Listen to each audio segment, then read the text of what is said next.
update once again. So we have the traction loss motor mounted on there now. We have the surge motor mounted on as well. These ones were a little tricky because they're top mount. The mounts to the motors mount on top of the motors, and these are the ones that were on the G seat, the bottom paddles of the G seat. So I basically just cut the rest of the tube off of there. That tube, in fact, used to be right there. Cut that off, and it is now supporting that. Actually, I think it was this tube. That's a different tube, but it doesn't matter. And that tube is just braced up at an angle to support this motor. This one here is braced off of the trolley wheel, and then I've got another brace there. It kind of had to come out a little bit so I didn't hit that case, but that'll be perfectly fine. Another thing I did today was I extended the connecting rod here, and the reason why is because with this mounted here in its full back position, when I had the connecting rod that was from here to like there-ish, then there to there-ish is new, or to there I think is actually new. From there to like there-ish is new. Anyway, you wouldn't be able to pull the motor, the lever arm back all the way to here. It would only be able to come back to about there before that trolley hit the back of that frame back there. So I extended that, so now it doesn't hit the back of it, and I still got several inches, I don't know, like 4 inches or so, that I could extend this lever arm if I want to do that, if I feel there's enough power. This, I think, is going to be the hardest working motor on here by far. I don't think that the traction loss axis is going to be too much, even though it is still carrying the same weight as the surge motor is. It's on a pivot point there, and it's on wheels here. So it's actually quite easy to move it. Not sure if I mentioned in a previous video, but I got new motors. I replaced the 2 front motors I had. Basically, there you go. The cases on the old motors down here, so those are the first cases that came on the motors when I first bought them from eBay. And as you can see, I drilled a hole in the back of them because I welded a potentiometer to I welded a bolt to the shaft. The output shaft. An output shaft there goes all the way through. If you took off this top, there's the shaft there, so I welded a bolt onto that, and then just had the bolt come out, and then connected the potentiometer with a rubber tube from there. But when you do that, all of the grease for the gearbox leaks out of it, and then there's a bearing in here that supports the worm gear. I want to say there's probably 2 bearings in here, but there's at least one in here that's pressed into here, and the shaft is pressed into it.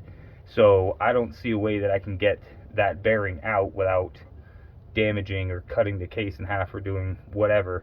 And if you run these out of loop for too long, then you'll toast those bearings, and if you toast those bearings, then the worm gear is very, very hard to move, like just super tough to turn these. I mean, they do still turn, but they're very tough. So these are the other one. These are the replacement gearboxes I got with the motor still mounted on them. Nope, turn that off.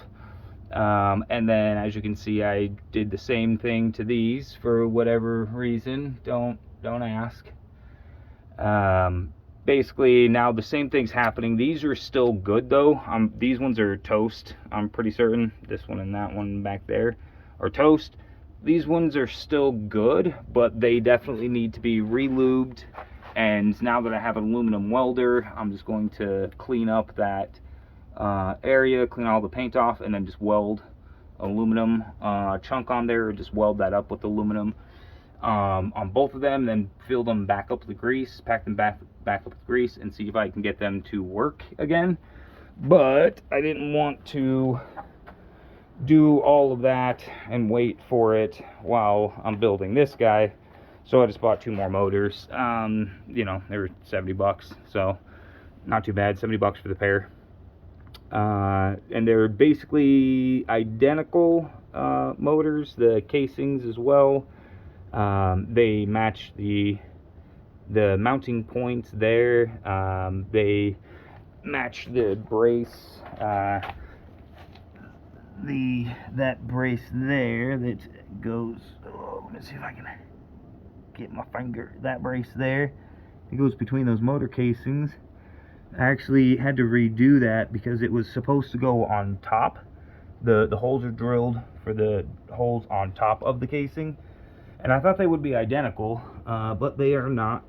The bottom holes are narrower, so I cut the center bar off of those plates, and then cut out the little curve so they can sit up on the little outcrop. They can sit under there, and then drilled new holes, and then welded the bar back across. It's a little short, so I'm not sure if you can see. No, the cord's in the way. Let me get that. Yeah, there we go. So it was a little short, so I got a bit of a gap to weld there. As you can see, I've already welded that gap a bit to make it connect, so that way when I take it off I can actually weld it all the way around without, you know, getting more stuff all over the place. So got the these motors actually came with hubs, which my last ones did not. And the sorry, my damn cigarette went out. My last motors did not come with hubs, and the replacement gearboxes also didn't come with hubs. So this is the first time I'm actually getting hubs for this size of gearboxes, or very big shafts. And those things, if you ever deal with these, the Quantum Q6 or whatever I think it is, if you ever deal with these motors and gearboxes, specifically the hubs on the gearboxes, you need a pulley puller to get them off. Either that, or if you heat up the outside of the hub, it'll probably be a lot easier to get them off. But I used a pulley puller. Those things are on there, and then getting them back on is very interesting. They were super easy to get back on after I welded those lever arms on there, because again, they heat expanded them and the shafts are cold, so very easy to get them back on if you do that. But once they cool down, big pain in the butt to get them off. So that's why they're barely hanging on there, because I still need to put the ring for the M2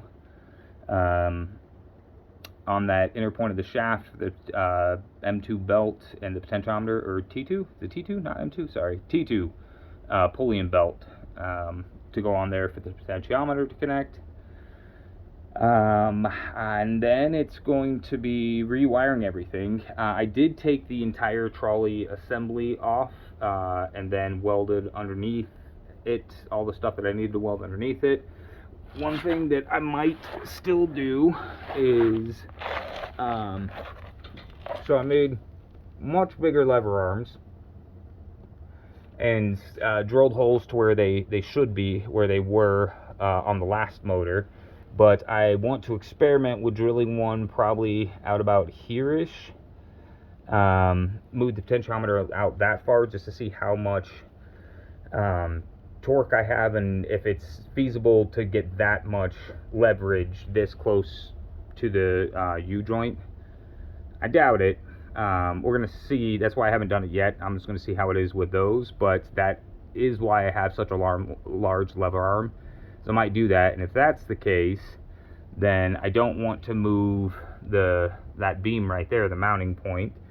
So what I'll probably end up doing is cutting this piece off and then moving it forward and then sliding this rail all the way back to basically where that plate and that rail touch, so I can move it. What is it, about 2 inches, 3 inches, 2.5 inches, something like that. So I might end up doing that if I feel this thing just has tons of power, and I want to see if I can just, you know, sneak this up maybe an inch or 2 inches. Pretty much it'll be the exact same distance as that gap. This will get moved forward and then see how much torque it has there. But I did, now for the top frame, moving on to the top frame, I kind of mounted the seat, drilled the holes for those mounts, and put bolts and nuts through there. These back ones, I didn't have my measurements quite right, so the back ones kind of sit over and there's not enough space to actually drill a hole in there. So I'm probably going to add a little tab of aluminum, little square chunk of aluminum off the back of there, and then drill down through both of the sidewalls. That'll kind of suck, but it's aluminum, so it won't be that difficult. And that'll finish mounting the seat. I sat in the seat and put my feet up here and kind of pressed on the wheel hoop, and it flexes a lot, especially this foot part down here, which I was anticipating. I figured that was going to be the case. So that means that I'm going to move forward with welding these aluminum angle right here. I'll be welding those down the side, all the way down on both sides. So that should add a pretty good amount of strength to it without adding too much weight. Then finish the wheel hoop. I got some box for that, so finish the wheel hoop. Mount the wheels, mount all the peripherals. I'll have to definitely figure out mounting the some sort of arm to come up for the what would be over there. That's going to be the stick shift and the flight stick that doubles up as my e-brake, and then the mouse. I'll have a nice big square thing so I can actually have the mouse over there. Probably gonna get one of those the track ball mice, the ones that, you know, you move and then you, like, your thumb moves a giant ball and that moves the mouse around. Those are really good for motion simulators, because if you have a regular mouse and your motion simulator is doing all kinds of crap, then your mouse is flopping around and moving. So if you just mount one of those with a thumb mouse on it, then it doesn't matter if it's moving around, because that ball's more than likely not going to be affected nearly as much as if you just had a mouse flapping on a mat. So pretty good amounts of progress. I didn't get to work on it at all yesterday, Saturday. Only worked on it today, Sunday. So fairly happy with the progress. Got those two motors mounted. They're very solid. That's what I like. And good range of motion on them. Lengthen that up. So yeah, it's going to be, next one is strengthening the frame, and then the big one is going to be rewiring everything, getting the potentiometers. Everything's going to get run through this center channel down here. It'll get run through the center channel down there, and then it'll have a plate. This will have a hole drilled out where all the wires will come out. This will have a plate here, and this will bolt to the plate that's going to be here. So that way, to take it apart, I'm not going to weld this and this together, because then the mid frame and the lower frame would be just permanently together unless I unscrewed this, which would be difficult with this in the way. So I'm going to make a plate here. I'm going to make a plate here that this one bolts to, and then both of them have holes drilled through them, which all the cables will go through to the main power box, which also still needs to be completely redone. It's just a giant mess. So that is basically the next part. Just a little bit more building to finalize stuff. Probably one more week in a building, and then just wiring. Just tons and tons of wiring. So good news is I can do wiring at night. So I will see you guys next time.